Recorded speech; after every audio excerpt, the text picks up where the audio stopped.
April 5 నుంచి 24వ తారీఖు వరకు ద్వాదశ రాశుల వారి యొక్క పక్ష ఫలాలు.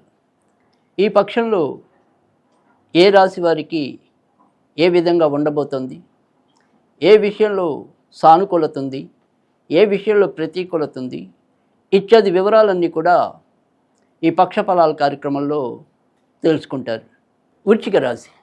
వృశ్చిక రాశి వారికి అయితే కనుక ఈ పక్షం అంతా కూడా వీరికి కూడా ఎక్కువ శాతం మిశ్రమ ఫలితాలు కనిపిస్తున్నాయి.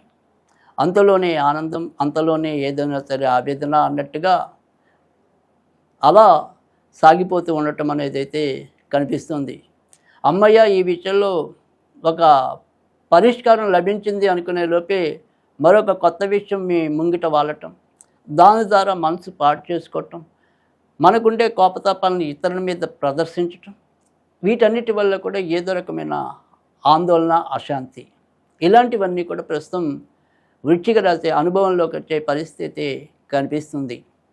ఆర్థికంగా ఏదో రకంగా ఊరట ఉన్నప్పటికీ కూడా ఎంత మనం కష్టపడుతున్నా కూడా ఎక్కడ వేసిన గొంగళి అక్కడే ఉంది అన్నట్టుగా, ఏదో తిన్నామా పడుకున్నామా అన్నట్టుగా సాగిపోతుంది తప్ప పెద్దగా ఆనందం పడే పరిస్థితి అయితే కనిపించడం లేదు.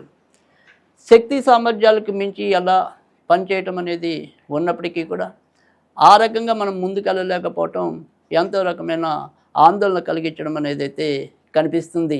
కొత్తగా ఏదైనా సరే ఉద్యోగాలు రావాలి అనుకుని వాటికి సంబంధించిన ప్రయత్నాల్లో ఎవరైనా ఉంటే కనుక అందుకు ఈ పక్షం అనేది కాసింత సానుకూలకంగానే ఉంటుందని కూడా చెప్పుకోవచ్చు. కనుక ఉద్యోగం రావాలి అని ఎవరైనా సరే అనుకున్నట్టయితే కనుక వాటికి సంబంధించిన ప్రయత్నాలు అయితే కనుక ఖచ్చితంగా చేసుకోవచ్చు. ఇక ఇప్పటికే ఏదైనా సరే ఇటు వ్యాపారాల్లో ఉన్న వాళ్ళకి కానీ, స్వయం వృత్తుల్లో ఉన్నవారికి వారికి మాత్రం పరిస్థితులు అంతంత మాత్రంగానే ఉన్నాయి.